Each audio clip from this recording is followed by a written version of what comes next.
Hi guys, it's Rick Baxter with Cost Control Software. In this video, I'm going to talk a little bit about skills management, a feature that some of you might really find attractive with your Dynamics NAV software. And I'm going to do this in relationship with the Resource Planner from Planner One. And so let's get started right away. I'm going to bring up a little diagram. You may have seen this before. Let me open this up here. Give me just a second. Where to go? Here we go. Okay, so here is the relationship between service management and scheduling. And I've shown this in some other videos, and I'll show a little piece of it today. And I do have a guest speaker as well that's going to describe some of the new functionality related to skills. And when I refer to skills, I'm talking about your resource skills.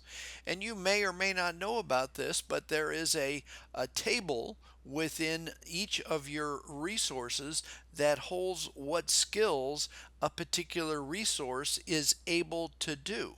Have you ever seen that? In fact, let me show, I'm going to show that and the relationship with service lines that are going to get transferred onto the planning board, and so that you can kind of assign the activities according to the skill level of that particular technician. Okay, and then of course you can edit from there and publish and update back into your service management. So this is kind of the cycle. But let's talk just a little bit more about how skills can be related to your resources from the service line. So let me park this out of the way for just a moment. And let's go into service. So I'm going to go to service here on the menu. These are my service orders. So I've got a list of service orders on the screen. And let's just edit one of these. And you probably have been in here before. So here is the for this customer, Deerfield Graphics. We're doing some service, it looks like, on two of their different desktop computers. I'm going to focus first just here on the service lines for this first item. Looks like they've got Mark Hansen assigned to this work. And what you may not be aware of this, and I'm just going to show it from here. If I go to the drop down to Mark Hansen and go to advanced, okay, watch where I'm going here. So then I'll edit the card. So I want to go into Mark Hansen's resource card, and on the resource card you've got a function called skills. Okay, you may not have known that that was there, and this can be the skills that he is, or things that he's able to do. Engineer level 2, painter, and S. Let's see what the S stands for. That is servers and networks. Okay, and you build your own list. So here's a fairly good sample list. Engineer level 1, engineer level 2, running office equipment, a painter, PC, basic PC repair, servers and networks, server software, welder, So you have different capabilities within your resources. And so when you're assigning that particular resource to a task, you want to be sure that they have the skill set to be able to perform that particular task. Okay, that is the concept here within the resource skills and the assignments for each of the people that you would assign to the various service orders. Okay, now with this in mind, I'm going to bring on a very special guest. This is Camille from Planner One, who is going to share with us some of the new capabilities in version 5 of Planner One, and how you can basically take this assignment concept of skills and do it all with Planner One and select the most appropriate person to do a particular task. Okay, so I'm going to turn the floor over to Camille, and Camille, you've got the floor. All right. The big new thing I told you on Resource Planner is going to be the skills management and the geographic location of my resources. How to see it? Let's have a look at this one. So let me just extend it a little bit more, I have my standard engineer here, and I want to plan this activity. Let's say, let me zoom a little bit on it. Let's say I want to keep it on the same dates. It has to start on the 19th of January and end the middle of the morning on the 20th of January. I will just go to this new button that is here, Assign Resource, and that will open a new view. So depending on my resolution, it's centered or not. All right. On this new window, I have two parts. Let me just remove that. I will come back on it later. So on this new view, I have two parts. The right part is a map where I have my customer located here. Let me just go a little bit back and show all resources. All right, so my customer is right here with the blue thing you have. So if I put it there, you see it's really close to the one people here, and I can visually see where are located all of my people. Michelle Jackson was here, I had Emily Yales here, Bob, Mary Dempsey, and so on. All right. So I have to plan this part of this activity for the project, maybe for one or several of my resources, but I will select the closest one to the customer maybe. Maybe I will select this one because the closest one doesn't have the skills necessary for this, the activity required for the job that is going to be done. Let me just extend a little bit to be able to see more things. Just put it here. Maybe I should open it from my web page. All right. So here, on the left part, I have the list of all of my resources. Right here, I have their names, their groups. I can put filters on any field I need.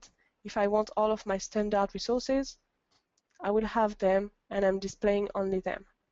The same, if I want to filter on the group, I can make it. For this specific activity, I don't remember if I needed to have a technician or an engineer, but anyway, let's keep it empty. I can also filter thanks to the service zone.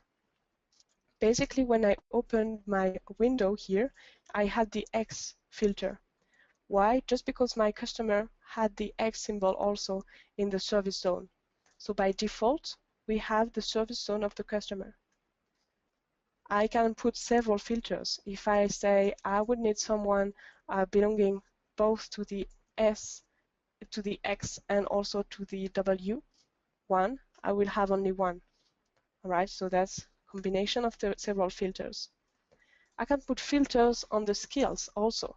So here we take the standard skills from the resources, and by default, you could have the skills necessary for the service order, but here I didn't. So I need someone who knows how the assembly, so who has assembly notions. Oh, sorry, can't write everything. So here I have the reminder, it's assembly, electrician, and basic PC knowledge. I can also say these people has to know PC also,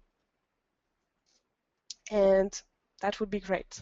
I only have two people now. I have Abel and Mary. Then my next filter is going to be the remaining capacity. I know my activity lasts 10 hours. So I know that for those 10 coming hours, both my resources are available 10 hours. So I can't decide thanks to this filter. Then I also have the remaining capacity for have it for the week. I could also have it for the day. So the remaining capacity is how many hours are still available from the starting date of the activity to 7 days later. All right, so this is not from Monday to Friday. This is from the starting of my activity to 7 days later. And here I see that I would have only 28 hours of availability on Able and 40 hours on Mary. Maybe Mary is better in this case. Also, by the way, it's in dark blue. So dark blue here is to help me make my decision. Dark blue is supposed to be the best one. I could put a filter. I need someone who would be available at least 30 hours. I have only one. Then my two last fields, my two last columns are last distance and last duration. This is calculated by our tool, which is MapQuest, and it is calculated, I think, thanks to by car. You can't combine a plane and so on, but that's normal. So here I would have to travel for 11 hours if I select Mary, and that would be 20 hours if I select Able. So that's a good way of selecting my resource. I could say, let's select Mary in this case. Once I've selected her, I will display the path she would have to make to go to the customer right here. Right? So you have a proper vision of what would be the best way path to go to the customer. And as she's selected here, I can assign resource. So this one has been changed and is now on, who was it? It was on, don't remember, Michelle or Linda, Mary. It was on Mary. So now the activity is here. She has a different calendar, different planning. So maybe I will have to activate my recalculate dates button and to remove the activity to the exact time it was supposed to start on. So it was supposed to start in the afternoon, sorry, in the morning. So I put it on the morning and it's done automatically at the beginning of the day. And here it is. All right, so this is the big news, new functionality we have here.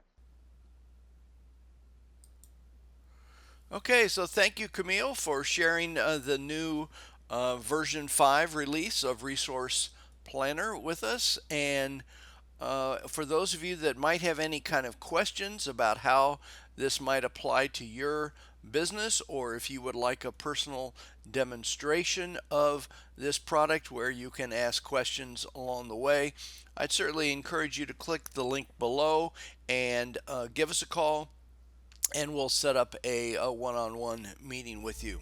Thank you so much for taking a look.